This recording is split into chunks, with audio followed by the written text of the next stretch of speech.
things you have to do as an entrepreneur and how that works and not works to work with IBM. It may seem torturous to navigate partnerships with large companies.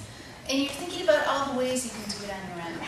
You know, we just talked about the ways that you can start companies, collaborate. You know, the reach you have today globally, let alone here with the ecosystem in Silicon Valley, is unbelievable. But you are going to need partners like IBM. The reason that you need big partners and you need an IBM is that they have armies of people in the strategy team, in the marketing team, and in the sales team, that their main job is to get friction out of new markets. And the new IBM is pretty different.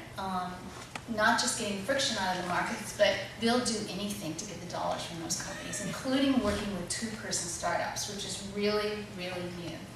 So that brings me to tip number 3, which is obsess on your customers. It's, you know, it seems obvious, but when we were talking yesterday, and someone who I've gotten to know and who's the best investor in the world and who's not in Silicon Valley, Warren Buffett, says the market bats last. You know, you're only the pitcher, you're not the batter. We used to talk about our relationship with customers as account control. Whoever says that anymore? We have no control anymore. The new model is co-creation. So you need to get as close to your customer as possible. And who is your customer? This is the thing that is the most challenging for us as venture capitalists. We see tons of products. You know, the number of interesting products we see is astronomical. And if we funded interesting products and just that, we'd be funding hundreds of companies a year. But we have to fund large market opportunities. And so we have, you may end up in a market where you're at the consumer level. Jerry talked about, you know, the citizen versus the municipality. And you may actually find a way that your route to money comes through the citizen than the municipality. But ultimately, you might be able to get both. And that's where IBM comes in here, is that they will help you find a route to the marketplace. Next thing we tell startups is speed does not kill. You have to move fast and stay determined. This means also you have to ship products early versus late. I like to say, just saw it off and ship it. If you've got some value, get it in front of the customer. Because that's when the real action starts. That's when you really get feedback. That's when you really know what features and functions you need. And that's where you really get involved as a business. Now, this is where it is tough. You heard Jerry also talk earlier about IBM actually has these platforms. They have some big software businesses. They have names that we love as entrepreneurs.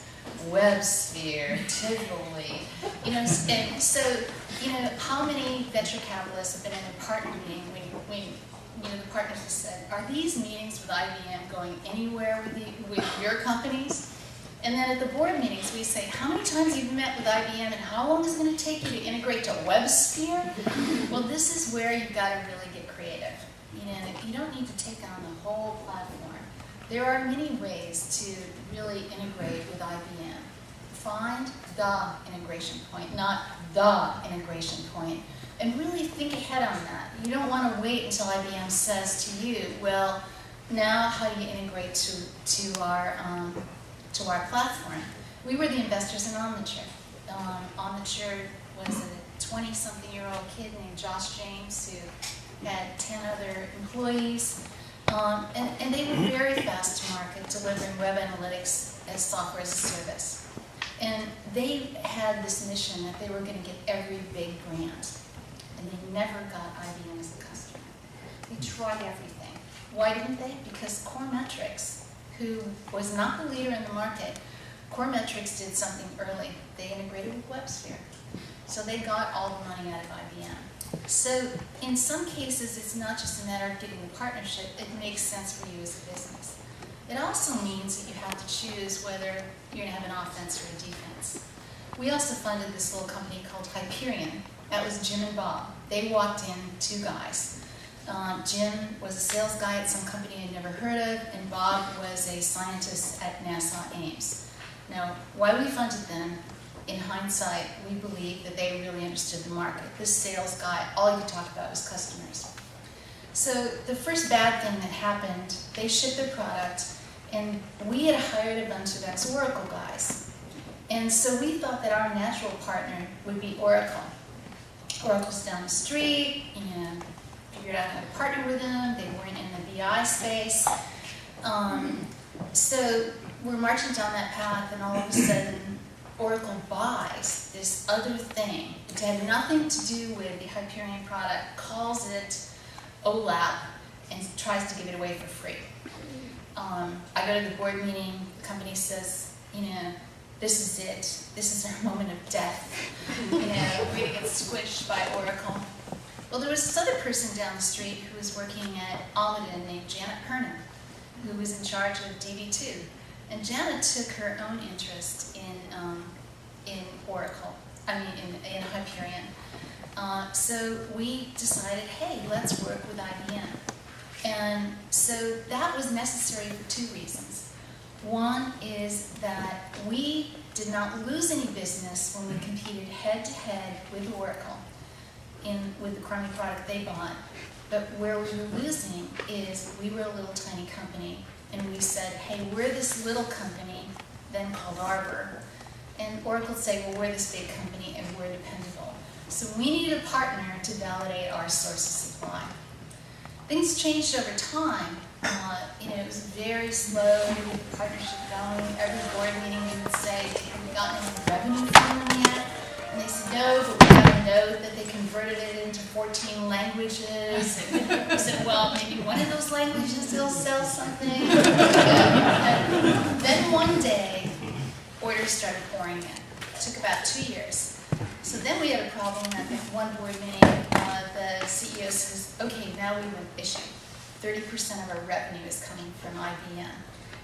This does not sound good. Now if we go public and we say 30% of our revenue comes from IBM, now what are we going to do? And I said, well, you better hurry up and improve your own sales performance, which they did. And they were a very successful IPO, and ultimately, ironically, they were acquired by Oracle for $3.3 billion. And IBM bought their competitor, Cognos, for an undisclosed amount. So anyway, in this case, what I was talking about is that it's important to move fast and stay determined. And those things seem in contradiction with each other. It's easy to give up on your boulder, so remember, keep hugging it. The other thing that's interesting about working with a big company is don't ever worry about your known competitors. When someone comes to me and says, as an investor, aren't you worried that Microsoft is going to do this, or IBM is going to do this, or Oracle is going to do this, or SAP is going to do this? And it's not that I think these are slow, lumbering companies, but we know what they're doing. They have to disclose their roadmap to their customers. Their marketing is not opaque. It's very transparent. So what you need to worry about is the competitor that's being funded by another venture capitalist, because they've got the same, we're going to win, we're going to take some risks, we're here to actually be a player or go home. So that's again where a partnership with a large company, although it seems that it requires a lot of patience and stamina, really does have, you're not working with a frenemy, you're working with a partner. And last but not least, you really have to thrive on the unpredictable and find real joy in building your company. Disappointment maims companies. It really does. So how do you, as a company, be aggressive and yet, as we like to say, under-promise and over-deliver? The first people that get disappointed as an entrepreneur are the venture capitalists. We sit around with our partners, and our partners say, well, how is this company doing? And you say, well, they're going to have the best quarter ever. You come to the next partners meeting and tell your partner, they had the worst quarter ever.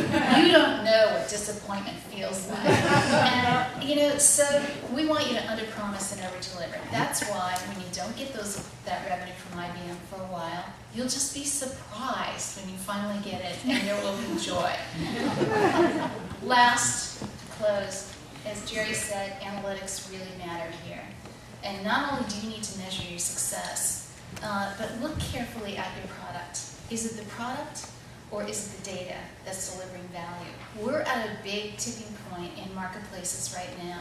And if you listen carefully what Jerry was saying, he wasn't really talking about many applications there. He was talking about how do I give my customer information that they can act on immediately. We are just at the beginning of analytics being a huge marketplace. And many of the presenters today, I think, will ultimately find that their core product, even the physical product they built, has lower value and lower margin than the information and the ability to act on it, and that has a better route to marketplace and an easier integration place to all the big companies, be it SAP, Oracle, Microsoft, or IBM.